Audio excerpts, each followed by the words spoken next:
So Pete, Trev Alberts on the search. Who is expected to be atop that wish list? Well, I think, Reese, that you're going to have to look at some established power conference coaches. Nebraska's going to try to use its financial might to lure. I think they'll take a swing at Mark Stoops, who has built Kentucky from the ground up, and really that's what Nebraska needs.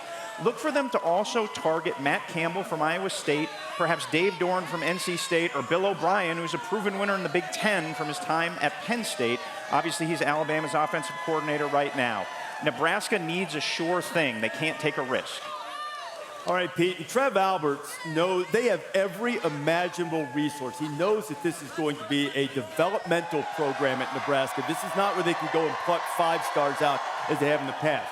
They're going to be state-of-the-art in a lot of areas. They know what they're up against.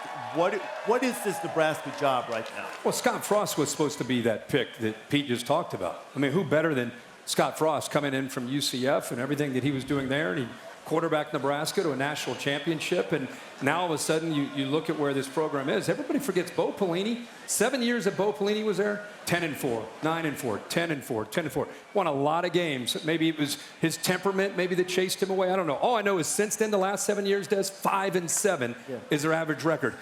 It's still Nebraska to all of us in our age. Maybe not you, but the rest of us are like, that's still Nebraska. They still fill that stadium up. Lee thinks about them, the classiest fans in the country. But it hadn't been that way in a long time.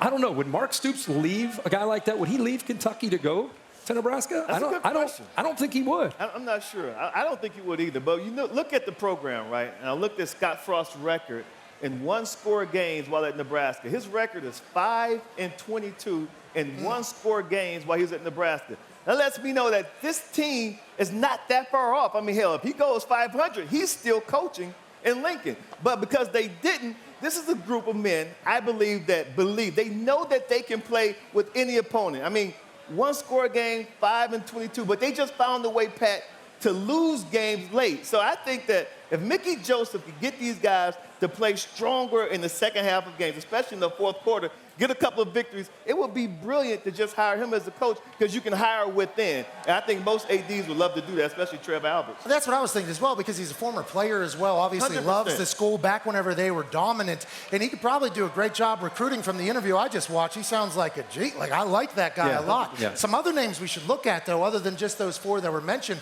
Matt Rule might be on his way out of the Carolina Panthers. Nebraska's one of those places. They're cheering that back here. With Temple and Baylor, you know, with what he was able to do. If you give him all the resources, maybe they go there, Coach. I mean, I think a lot of coaches will want to take that job.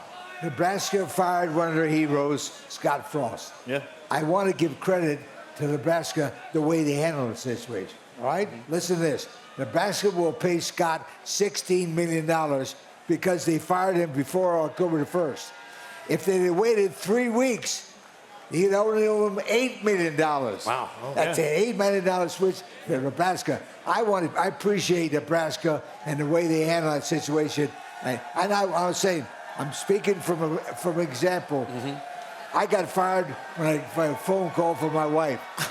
You got fired from your call from your and I didn't get that much money either. What we all live in fear of is that we're actually going to get fired by our wives. That's our job. True. You know, the thing is, to your point about the contract, Trev said Nebraska lives up to contracts. Right. Yes. They didn't want to just leave it twisting in the wind, and not pay Scott what they agreed to in the contract.